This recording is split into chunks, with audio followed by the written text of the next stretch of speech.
So friends, I am Dr. Tanu Jain, presently posted in Ministry of Defence. So I gave my paper, my civil services with philosophy 3 times. And every time I scored good. So just to establish my credibility, I am telling you that I scored good each time. So starting, so you all have philosophy optional. So who are second timers for philosophy? Or everybody is a first timer? All of you are first timers. Okay. Philosophy as an optional is definitely very good. Very good in the sense syllabus छोटा है, हम सबको पता है. मतलब generally लोग philosophy इसलिए लेते हैं कि सिलेबस छोटा है, जल्दी हो जाएगा, स्कोरिंग है और मटेरियल वगैरह सब अवेलेबल है, बस रटना होता है. ये तो है ही, ये सब एडवांटेजेस फिलॉसफी में है ही. इसके अलावा जो फिलॉसफी की नॉलेज है वो आपको दूसरे पेपर्स में भी बहुत हेल्प करती है, खास करके एस्से और ethics. Essay is a big chunk, ethics is a big chunk. उसके बाद आपका जो रह जाता है वो जीएस ही रह जाता है. तो आप जो इसके थिंकर्स हैं, जो आप यहाँ पे पढ़ेंगे, उनको बिल्कुल फ्रीली यूज करें अपने बाकी पेपर्स के अंदर भी. डोंट थिंक कि हम लास्की का नाम ना लिखें. लिखो आप लास्की. सबने थोड़ा थोड़ा पढ़ रखा है फिलॉसफी या नहीं पढ़ रखा है? थोड़ा थोड़ा पढ़ रखा है या थोड़ा थोड़ा ही पढ़ रखा है? Okay. So I'll show you my notes.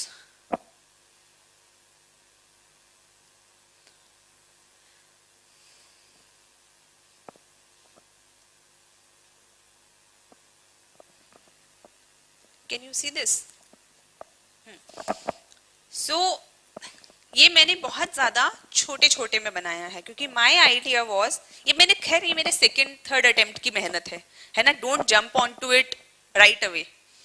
वैसे मैं छपवाऊंगी जब मुझे टाइम मिलेगा, इसकी किताब छपवाऊंगी मैं लेकिन idea is don't jump on to it, क्योंकि ये मैंने बहुत कंडेंस करके बनाए हैं. बहुत 2-3 मतलब कम से कम मैंने 7-8 बार पढ़ लिया फिलॉसफी, उसके बाद मैंने इन्हें बनाया है ना. सो लेकिन इसी तरीके के नोट्स आपको चाहिए एग्जाम से पहले. सो मेरा प्लेटो 2 पेज के अंदर कंप्लीट है ना. अगर मैं आपको एक छोटा सा आइडिया दूं, I don't want to teach you the subject, but how I revised it, या मैंने नोट्स को किस तरीके से बनाने की कोशिश की है, that I will show you. सबसे पहले ये प्लेटो है. इनकी थ्योरी कौन सी है? डॉक्ट्रिन ऑफ आइडियाज है. प्लेटो ने कौन सी बुक से लिया है? अब देखो, this is an addition, you generally don't find it in usual philosophy notes. कहाँ से लिया है? उन्होंने फीडो, रिपब्लिक और फेडरस से लिया है. सो आइडिया इज कि जब आप लिख रहे हो प्लेटो को तो कहीं ना कहीं डाल दो. In his book Phaedo, Plato has described the idea of this that, है ना. थोड़ा सा पढ़ना पड़ेगा कि उसमें दिया है कि नहीं दिया है, लेकिन वो चेक करना है. ऐसा नहीं फट्टे नहीं मारने कि मतलब पता नहीं है कि नहीं है लेकिन नाम लिख दिया. To just check at that time. फिर कि प्लेटो कहाँ से आया. This is very important concept कि हर फिलोसोफर किसी थ्योरी से आता है और उसके नीचे कोई थ्योरीज होती हैं. किसी थ्योरी से आता है मतलब उसने किसी एक आइडिया को लिया, उसको एनालाइज किया, उसने देखा यार ये तो सही नहीं है बात, है ना. ये जो सिस्टम ये समझा रहे हैं मुझे ये सही नहीं है, अब मैं अपनी थ्योरी दूंगा. फिर वो अपनी थ्योरी देता है और अब जब उसने किसी को क्रिटिसाइज किया तो उसको क्रिटिसाइज करने वाले भी तो नेक्स्ट जनरेशन आएगी. तो नीचे वाला कुछ फिलोसोफर्स होंगे जो क्रिटिसाइज करेंगे, जो बोलेंगे अरे यार तुमने क्या कह दिया, मतलब ऐसे होता है क्या. वो अपनी फिलोसफी देंगे. ठीक है. So it is always in a dialogue format के पहले कुछ था, फिर कुछ और आया, उसके नीचे क्रिटिसिज्म करके नया आया. सो प्लेटो के पहले क्या था? ऑल चेंज और नो चेंज थ्योरी थी. एक सेट ऑफ फिलोसोफर्स कहते थे कि भाई सब कुछ चेंज होता है दुनिया के अंदर, कुछ भी परमानेंट नहीं है, एवरीथिंग इज नॉन परमानेंट, सब कुछ चेंज हो रहा है. दूसरे सेट ऑफ फिलोसोफर्स कहते थे अरे नहीं, सब कुछ चेंज नहीं हो रहा, सब कुछ परमानेंट है, सब कुछ स्थायी है. तो अब ये किन दो अच्छा जिन्होंने पढ़ी है मुझे बताओ कि ये दोनों में से किस किस को आप आइडेंटिफाई कर पा रहे हो? ऑल चेंज फिलोसफी किससे आइडेंटिफाई कर पा रहे हो? नॉट एग्जैक्टली, बट चलो ठीक है. So you people have not read it completely. Okay, so ये यहाँ से इसने प्लेटो ने बोला कि ऐसा भी है कि चीजें चेंज भी हो रही हैं और ऐसा भी है चीजें स्टैटिक भी हैं. जैसे ठीक है, एक पेड़ मरता है, दूसरा उगता है, नया बनता है, फिर एक पेड़ मरता है, लेकिन जो कॉन्सेप्ट ऑफ पेड़ है वो स्टैटिक है. ठीक है, तो यानी कॉन्सेप्ट नहीं मर रहा, लेकिन इंडिविजुअल पेड़ मर रहे हैं. समझ आया? सो ऑल चेंज किसको देख रहा था? वो ऑब्जेक्ट्स को देख रहा था कि एक पेड़ आता है, फिर वो मर जाता है, फिर नया पेड़ आता है, वो भी मर जाता है. So everything is non permanent according to them. लेकिन कॉन्सेप्ट ऑफ पेड़, concept of tree, that is static. पहले भी वही ट्री थी, बाद में भी वही ट्री है, ये आगे ट्री का कॉन्सेप्ट स्टैटिक है. So this is all change and no change. जब इसको प्लेटो ने मेटाफिजिकल डुअलिज्म में सिंथेसाइज किया, उन्होंने बोला दो टाइप के वर्ल्ड हैं, perceptual world and transcendental world. उन्होंने कहा परसेप्चुअल वर्ल्ड में चीजें मरती हैं, खत्म होती हैं, इमॉर्टल होता है सब कुछ, टेम्पररी होता है. लेकिन जो हमारा ट्रांसेंडेंटल वर्ल्ड है वहां पे कॉन्सेप्ट्स रहते हैं. जैसे कॉन्सेप्ट ऑफ ट्री यानी ट्रीनेस कहाँ रहता है? ट्रांसेंडेंटल वर्ल्ड में. उसी की रेप्लिका या कॉपी नीचे ट्री बनकर आती है और वही ट्री मरती है, करती है, लेकिन उसका कॉन्सेप्ट सेम रहता है.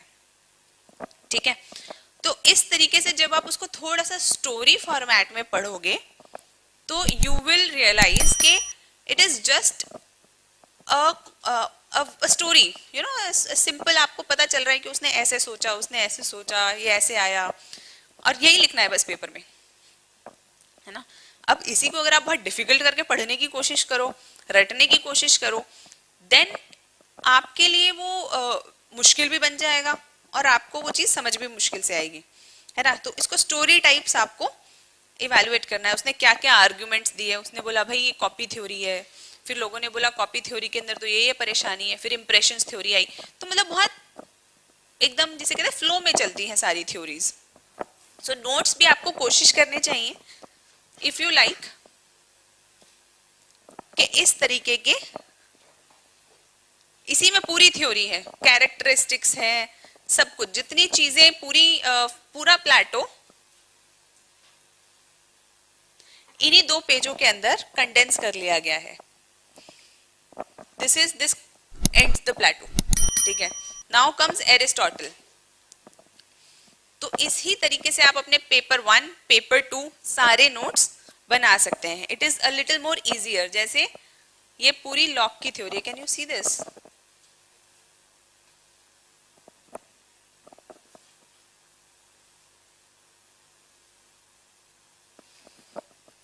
सो आइडिया इज कि अपने नोट्स बना लो जो आपको समझ में आए, है ना, जिनसे आप रिलेट कर सको, और वो इस फॉर्मेट में हो जिस फॉर्मेट के अंदर आपको सीक्वेंस याद रहे.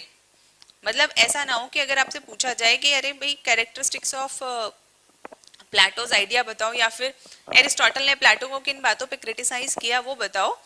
सो आप एकदम, आपको लगे एक पॉइंट याद आए सबसे मेजर वाला, लेकिन आगे का याद ही नहीं आ रहा. वो याद इसलिए नहीं आ रहा क्योंकि आपने एक ही को ज्यादा फोकस करके दिमाग लगा के पढ़ा, बाकियों को आपने सोचा मैं याद कर लेता हूँ, है ना. तो उस कारण से ये प्रॉब्लम आती है. सो उसको, लेकिन अगर आप 2 व्यक्तियों को ऐसा देखो कि वो लोग आपस में क्या कन्वर्सेशन कर रहे हैं, क्या वो सही कह रहा है, क्या वो गलत कह रहा है, आप एक बार उसको उस तरीके से सोच के देख लोगे तो it will be with you for ever. कभी वो 5-6 पॉइंट्स जो क्रिटिसिज्म के हैं वो आप कभी नहीं भूलोगे. These are notes. Then how to write answers. आपने ये नोट्स बना लिए, इनको रेगुलरली आप रिवाइज करते रहो. डोंट मेक बल्कि नोट्स, है ना. 4-5 पेजेस से ज्यादा एक फिलोसोफर को लेके जाना is not a good thing. और इतने में हो जाता है. मतलब अभी तो मेरे तो खैर 2 पेजेस में आ रहा है क्योंकि मतलब मैंने काफी इसको एम्बाइब करके ये कंडेंस किया फॉर्म, है ना. लेकिन अगर आप स्टार्टिंग में पढ़ोगे तो 4-5 पेज, 6 पेज तक आपका एक फिलोसोफर चला जाए, नॉट एन इशू. अगली जैसे धीरे धीरे आप बनाओगे, आपने एक बार अपने नोट्स बना लिए, उनको याद कर लिया, सब कर लिया, थोड़े समय बाद आपको खुद ही लगने लगेगा अरे यार ये सब तो पता है, इसको 1 पेज में 2 पेज में कंडेंस करो. है ना। तो रिवीजन के लिए आपने कंडेंस नोट अपने बना लिए जिनको आप रिवाइज कर सकते हो।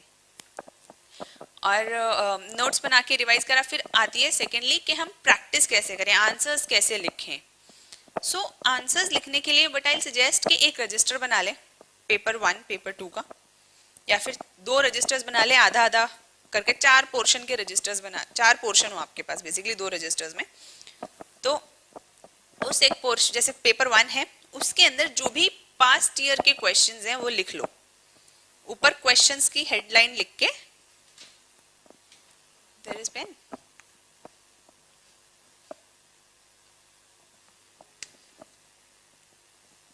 तो ये आपका रजिस्टर है, यहाँ पे अपना क्वेश्चन मार्क बना लो, 2 पेज छोड़ दो, फिर अगले पेज पे ऐसे करके क्वेश्चन लिख लो। बस क्वेश्चंस लिख के अपना रजिस्टर तैयार रखो। फिर जैसे ही आपने प्लेटो पढ़ लिया, प्लेटो के करीब करीब 25 क्वेश्चन से ज्यादा उसमें प्लेटो में बना पाना बहुत मुश्किल काम है। मतलब एग्जामिनर से भी आप बोलोगे ना बना लो, वो भी नहीं बना सकता। तो मुश्किल से 15 क्वेश्चंस भी नहीं बनते, मैं तो 25 बोल रही हूँ। तो घुमा के फिर आके उसी चीज को रिपीट करने के बाद भी उससे ज्यादा नहीं जाता है चीजें। तो उन क्वेश्चंस को लिख लो, और आपने प्लेटो पढ़ लिया, उसके बाद उसके आंसर्स लिखो। पहला आंसर लिख के देखो क्या ये सही है, नोट्स से देखो क्या चीजें छूट रही हैं, फिर दोबारा लिख लो दूसरे आंसर को। तो धीरे धीरे जब तक आप एक प्लेटो पे ही 5-6 जब आंसर्स लिख चुके होंगे ना, तो वो इतना ज्यादा रट चुका होगा आपको कि आपको लगेगा कि मतलब अब तो नींद में भी लिखवा लो, नींद में भी लिख देंगे प्लेटो, है ना। तो दिस इज वन वे जिससे आपकी प्रैक्टिस होती रहेगी। और एक जो प्रेशर माउंट अप होता है कि अरे पास्ट ईयर के, ये होता है फिलोसफी में तो बहुत कॉमनली होता है कि पास्ट ईयर के पेपर्स से क्वेश्चंस आते हैं, है ना। और क्वेश्चन का फॉर्मेट भी चेंज नहीं होता है, क्वेश्चन भी चेंज नहीं होता है, वो वैसा का वैसा उठा के लगा देते हैं। तो आपको एक तरीके से जैसे कहना चाहिए ना कि पेपर अगर 10% भी आउट है तो वो आपने प्रिपेयर कर लिया। अगर कोई क्वेश्चन रिपीट हो रहा है तो यू हैव प्रिपेयर्ड इट। तो आपकी आंसर राइटिंग हो रही है, आपके सॉर्ट ऑफ नोट्स प्रिपेयर हो रहे हैं। क्यों सॉर्ट ऑफ नोट्स कैसे प्रिपेयर हो रहे हैं? एक तो वो वाले नोट्स हो गए जो आपको रिवाइज करने हैं, एक वो वाले नोट्स हो गए जिनको आप रेगुलरली देख सकते हो। जैसे कि आपने यहाँ पे आंसर लिखा, लिखते गए, तो जब आपको कहीं पर टेस्ट देने जाना है तो you might not open your notes, just इसको फ्लिप करके देख लो कि मैंने खुद ही क्या लिखा था, है ना। मोस्टली पॉइंट्स आप डाल दोगे, नहीं डालोगे तो रेड पेन से कोने में लिख सकते हो कि भाई यहाँ पे ये पॉइंट्स मिसिंग है। तो आपकी आंसर राइटिंग प्रैक्टिस हो गई। This is your own book जिसमें आप जब चाहे लिखो।